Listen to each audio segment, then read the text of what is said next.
ठीक है। All right everyone, कल हमने किए थे पहले 3 पॉइंट्स इंपॉर्टेंस ऑफ ऑर्गेनाइजिंग के, उसका आपका टेस्ट भी हो गया। अब हम नेक्स्ट पॉइंट्स करेंगे, ध्यान देंगे सारे बच्चे। पहला है अडेप्टेशन टू चेंज। देखिए बेटा, बहुत ही अच्छी एग्जांपल से आपको समझाऊंगी, ठीक है। अब मान लीजिए कि एक कंपनी है, ठीक है। अब इस कंपनी ने क्या किया बेटा, इसके ना प्रोडक्ट्स थे, प्रोडक्ट्स बता देती हूँ आपको। एक तो बेटा ये ना बना रहे थे कॉस्मेटिक्स, ठीक है बेटा, और ये कहते कि ना हम ज्वेलरी भी बनाएंगे।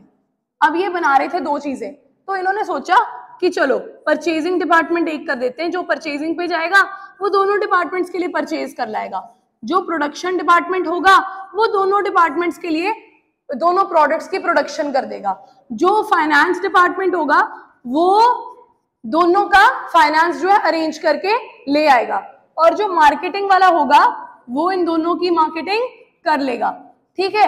अब 2 प्रोडक्ट्स का चल रहा है ये सिस्टम। इतने में जो इनका मेन सीईओ होता है वो डिसाइड कर लेता है कि अब यार टॉयज की बहुत मार्केट में बच्चों में डिमांड है, तो हम टॉयज भी बेचेंगे।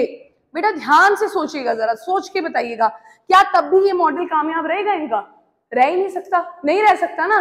तो अब यहां पर इनको क्या करना होगा बेटा, यहां पर इनको ये हटा करके पहले कंपनी, और कंपनी के नीचे बेटा कॉस्मेटिक्स है ना बेटा, फिर टॉयज और ज्वेलरी, और इनके नीचे हर एक के नीचे फिर वो जो फंक्शंस हैं जो इन्होंने परफॉर्म करने हैं। सही बोल रही हूँ बेटा?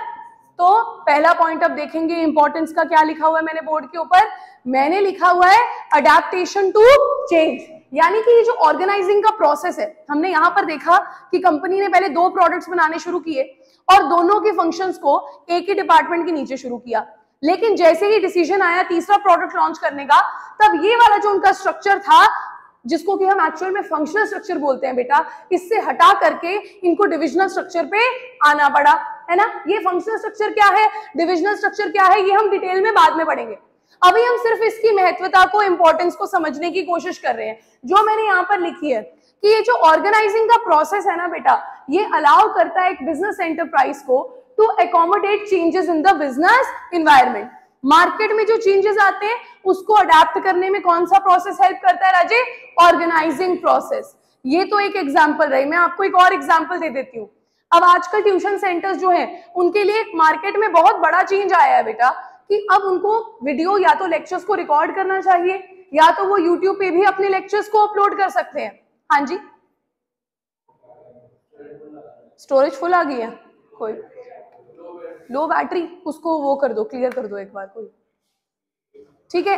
तो मैं आप लोगों को ये बता रही थी कि जैसे ट्यूशन सेंटर्स आ गए हैं ना, तो ट्यूशन सेंटर्स के लिए क्या इंपॉर्टेंट हो गया है कि वो लोग अपने लेक्चर्स या तो रिकॉर्ड करके डालें या तो यूट्यूब पे डालें, है ना। ये एक ऐसा चेंज है बेटा जिस चेंज से ना उनका बिजनेस बहुत ज्यादा ग्रो कर सकता है ना। Teachers can reach out to so many students. Earlier उनका जो स्टूडेंट्स की रेंज होती थी वो उनके मोहल्ले के स्टूडेंट्स तक लिमिटेड थी या शहर के स्टूडेंट्स तक लिमिटेड थी, लेकिन अब वो पूरे देश दुनिया भर में ज्ञान बांट सकते हैं, है ना। तो ये सारे जो चेंजेस है ये लाने में ऑर्गेनाइजेशन के अंदर कौन सा प्रोसेस मदद कर रहा है बेटा? Organizing. It allows the organizational structure to be suitably modified. मैंने आपको मॉडिफाई करके दिखा दिया, पहले कोई और स्ट्रक्चर बनाया, फिर मैंने उसको मॉडिफाई करके दूसरा स्ट्रक्चर बनाया। तो सही बताया ना मैंने आपको कि ऑर्गेनाइजिंग प्रोसेस में आप स्ट्रक्चर को मॉडिफाई कर सकते हो और आप रिवीजन कर सकते हो इंटरपर्सनल रिलेशनशिप की। अब मैम इसका क्या मतलब आ गया? ध्यान से समझेंगे सारे बच्चे। मैंने इसके पहले क्या डायग्राम बनाया था? मैंने इसके पहले डायग्राम बनाया था, यहाँ कंपनी की जगह ना मैं सीईओ डाल देती हूँ। अब इधर क्या था? सीईओ के नीचे प्लानिंग, प्रोडक्शन, मार्केटिंग, फाइनेंस, ऐसे था। अब मुझे एक बात बताओ, पहले वाला जो स्ट्रक्चर था उसमें अगर प्रोडक्ट मार्केट में जाके फेल हो जाता है या हिट हो जाता है, ठीक है, क्या आप उसकी रिस्पॉन्सिबिलिटी अकेले प्लानिंग डिपार्टमेंट में या परचेजिंग डिपार्टमेंट पे डाल सकते हो? नहीं डाल सकते। कल्ले प्रोडक्शन डिपार्टमेंट में डाल सकते हो? नहीं डाल सकते। लेकिन अब ऊपर आओ, अब जो स्ट्रक्चर हमने बनाया है उसमें मान लीजिए हमारा प्रवनीत भाई जो है वो कॉस्मेटिक्स का हेड है, जो हमारी मान्या है वो टॉयज की हेड है, जो हमारी गनीशा है वो ज्वेलरी की हेड है। अब अगर मार्केट में ज्वेलरी जाकर फ्लॉप हो जाती है तो हम गनीशा को ब्लेम कर सकते हैं। अगर मार्केट में टॉयज हिट हो जाता है तो हमें पता है कि हमें मान्या की तारीफ करनी है। और अगर कॉस्मेटिक्स, अरे प्रवनीत भाई चला रहा है तो ठीक है, जो भी इसका रिजल्ट आता है, हिट होता है या फ्लॉप होता है, तो हम इसको पकड़ सकते हैं। तो इंटरपर्सनल रिलेशनशिप यहाँ पर रिवाइज हो गया। पहले हमें समझ नहीं आ रहा था हमें ब्लेम किस पे डालना है या हमें किसको अप्रिशिएट करना है, लेकिन यहाँ पर हमें क्लियरली पता चल गया। तो रिवीजन हो जाती है इंटरपर्सनल रिलेशनशिप की अमंग मैनेजरियल लेवल्स के between to pave a path for smooth transition, यानी कि ट्रांजिशन होता है बदलाव। तो यहाँ पर बदलाव के लिए एक स्मूथ रास्ता बना दिया। किसने बना दिया जी? ऑर्गेनाइजिंग के प्रोसेस ने बना दिया। और इससे ऑर्गेनाइजेशन में क्या आ जाती है राजे? स्टेबिलिटी आ जाती है। ये चीज आपको समझ में आ रही है बेटा? तो हमने क्या सीखा अडेप्टेशन टू चेंजेस में? काफी समझने वाला पॉइंट था कि ऑर्गेनाइजिंग एक ऐसा प्रोसेस है जिससे बिजनेस एनवायरनमेंट में आने वाले बदलाव को हम अपनी कंपनी के अंदर अडॉप्ट कर सकते हैं, हम स्ट्रक्चर को मॉडिफाई कर सकते हैं और इंटरपर्सनल रिलेशनशिप को बदल सकते हैं, और इससे एक स्मूथ वे बन जाएगा ट्रांजिशन के लिए, बदलाव के लिए। और हमने ये सीखा कि ऑर्गेनाइजिंग प्रोसेस से हमारी कंपनी के अंदर क्या आ जाती है? स्टेबिलिटी आ जाती है। अब नेक्स्ट पॉइंट देखते हैं, इफेक्टिव एडमिनिस्ट्रेशन। बेटा इधर ही आ जाओ वापस, ये जो एग्जांपल लिखी है मैंने। अब एडमिनिस्ट्रेशन कितनी आसान हो गई है बेटा इस सीईओ के लिए। एडमिनिस्ट्रेशन मतलब एडमिनिस्टर करना, देखना कि सारी एक्टिविटीज सही चल रही हैं या नहीं चल रही हैं। अब इसके पास 3 प्रोडक्ट्स हैं। मान लीजिए कॉस्मेटिक्स की सेल जरा कम हो गई है, ये प्रवनीत सर को बुलाएगा और बात करेगा कि क्या दिक्कत आ रही है मार्केट में, कॉस्मेटिक्स क्यों नहीं चल रहा है। सीईओ की टेंशन खत्म, बस उसको सीधा प्रवनीत से कम्युनिकेट करना है। यानी कि इसका एडमिनिस्ट्रेशन का काम सिंपल हो गया है। टॉयज में कोई गड़बड़ हो गई है, मार्केट के अंदर टॉयज की रेपुटेशन इतनी अच्छी नहीं बन पा रही है, तो ये बुलाएगा मान्या को कि मान्या मैम क्या दिक्कत आ रही है। तो ये इफेक्टिव एडमिनिस्ट्रेशन ही तो है बेटा, कितनी आराम से वो एडमिनिस्टर कर सकता है। यहीं पर अगर प्रोडक्शन डिपार्टमेंट में तीनों प्रोडक्ट्स की प्रोडक्शन हो रही होती, परचेज डिपार्टमेंट तीनों प्रोडक्ट्स का रॉ मटेरियल आ रहा होता, क्या उसको कुछ समझ में आता कि कैसे काम चल रहा है, कैसे रॉ मटेरियल आ रहा है, कैसे प्रोडक्शन हो रही है, वेस्टेज कैसे हो रही है?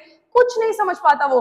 लेकिन अब उसको पता है कॉस्मेटिक्स में वेस्टेज होगी तो किसको बुला के बात करनी है, टॉयज में गड़बड़ आएगी तो किसको बुला के बात करनी है। यही प्रूव कर दिया मैंने आपके सामने कि एडमिनिस्ट्रेशन कैसे बढ़िया हो सकती है।